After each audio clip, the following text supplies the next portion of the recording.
Hey everybody, what is up? I'm Spin Pixie and I'm Thursday's hostess for the Biophilic Alternative. And this video would have been out sooner, but I had started to edit and then what happened was my battery died and all the work that I had done, except for the first edit that I made on this video, got erased. So I'm like, screw that, I'll just redo it, no big deal. So today what I'm going to talk to you about is the art of debate. Now, I had started to do this video a couple of times, but for whatever reason, it never got released, or I never did it, or just, I don't know, just didn't do it, whatever. Anyway, so I'm doing it today because it's something that it's repeated over and over again in life that I've seen that it just seems that we have lost the ability to debate each other. It used to be that we were able to have heated discussions or passionate discussions with friends and with family, especially with friends and family, or even colleagues, and still be able to reach a middle point or a compromise between the two visions or ideas. And because of that, some of the most revolutionary things have been invented in this world. Lately, it seems that we don't have this ability to debate anymore. We have become a society which is too dead set on no one being offended and being politically correct and trying to meet everybody's vision because we don't want anyone to feel left out. We try to be inclusive. Things like that. We've become sort of a softer society to some respects. And I think that has hindered us because one of those things that has seemed to be lost with that way of thinking is the art of debate. Now, to have a good debate, you need to be able to have two people who can speak articulately about what they are, the vision or the idea or the passion that they have, and allow them to be fully self-expressed and allow others to be fully self-expressed as well. Now, because of, if you're having a good debate, then more often than not you can reach some sort of a compromise, or we will agree to disagree. That is a phrase that just doesn't exist anymore, and that is an action that just doesn't seem to exist anymore either. And I think that this really is kind of hurting our lives in many ways. The first way is the way in which we make friends. And this really kind of calls into question, what are we honor bound? Are we really honor bound or loyal to our friends anymore? And now, the reason I say this is because, you see it in the YouTube community, you see it in life, even on TV shows. You'll have people who are chummy one day, they meet each other, they click, and then, in 2 weeks they're best friends. Best friends. And then one disagreement between the two parties, and no more. It's a war. It's an all-out war. And it's, everybody is blowing up and everybody's throwing everyone's dirty laundry everywhere. And, there's times where we agree with our friends. But there can also be times where we just do not agree. There may be things that we just simply don't agree on. I have some really wonderful friends. Do I agree with them on everything? Hell no. But that's what makes us, friends. We're able to, debate each other and then, get over it and then mock each other later. Because that's just what we do. I mean, that's just what friends do. So I have cat hair on my pad. It's okay to not agree with your group or your friends or whatever. It's okay to have heated words with your friends. It's okay to debate with your friends.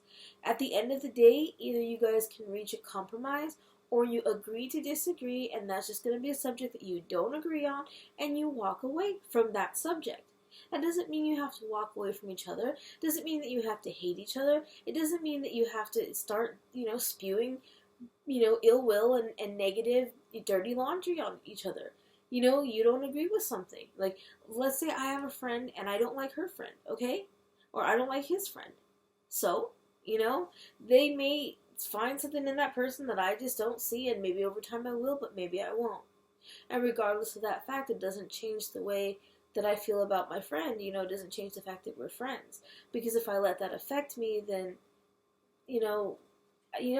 why? What's the point? There's a breakdown in that. And so we seem to be really fast friends, but even faster enemies now, because we don't know how to allow others to be fully self-expressed if their opinions are different than ours. The other way in which it hurts us is in our employment. I've been in a working environment where we had to work in teams to do things, to get things done.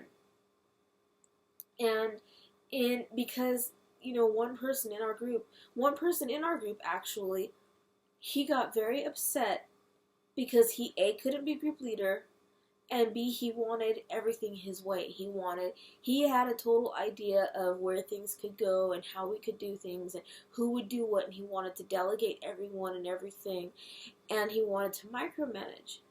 But it just so happened that we had 3 others in this group that were more than capable of voicing their opinions and had good ideas as well. But he refused to hear this, and things got so heated on his end that he said, F this and F you, I quit, and he left. Like, he left the building, left his job, left, gone. And, I'm assuming that at that time that was his livelihood. So his inability to hear anyone else out really cost him then. When we come together to do group assignments, any kind of collaboration, there's 2 goals in any kind of collaboration. One is either to come together, to have everybody have a vision, and to sort of find a way to take that vision and homogenize it so that everybody is satisfied and build something as a whole. The other way in which to do it is to have a collaboration in which everyone is given a stage to either do their interpretation of what the main idea is, or just to have a main stage to do what they want to do, and everybody can showcase their talents. If you go in and start to try and command everything and control everything and not want to hear anyone else out, then you're hindering that project no matter what it may be. And it just seems that the best, most revolutionary things that we have in the world and in society have come, I'm sure, from hours of debate. I don't think that Wozniak and Jobs were like buddy-buddy throughout the whole process of making Apple computers. I think they had, huge debates on how things should get done. I'm sure that any business owner, that goes into a business or whatever with a partner, they, had different versions of the way that they wanted something to go. It's that ability to debate one another, to hear people out and to make yourself heard, and to come together with those varying opinions and passions and ideas to form something, to bounce ideas off of each other, to make your original vision better, because you have somebody else's, ideas too, to work with your own and make it that much better. But the way that we seem to be is that everybody has to be included. Everybody's say-so has to be, and we don't want to offend. And not only that, but we're really quick to be offended. And we're really quick to run away just because we're not getting our way, to say, to just take our ball and go home because we're not getting what we want. Somehow we have become just so easily offended. And rather than saying, this is what is, making me feel X, Y, and Z, no, you know what? It's clear to me that you don't want to hear me. I'm just going to not participate and walk out. I think that that's weak. Because if you have a passion and a vision for something that you're working on and you'd like it for it to be expressed, then express it. Work with people, hear each other out, and come to a conclusion, to make something great. There have been plenty of projects that have been made, better through debate, but then there have been many projects which would have been great that never existed because people couldn't get them off the ground, either because they couldn't make someone see their vision or because somehow they couldn't collaborate to get things done. I think we make each other better. I think that if we listen to each other, if we give each other space to be heard, we make each other better. So rather than being pissy and offended or, angry and belligerent to get your point across, next time, whether it's a friend or a colleague or whatever, try and find a way to compromise and remember that debate is healthy. There is a point where, either you have to realize that somebody just does not want to debate and they're not open and you walk away.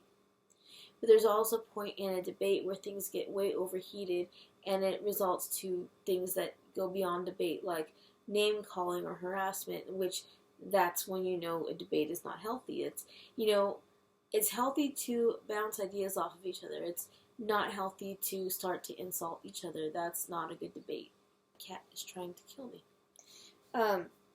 So it's healthy to have a debate. It's not healthy to get to the point where you're getting so upset or the other person is getting so upset that it's either going to come to blows or horrible insults. That's not good.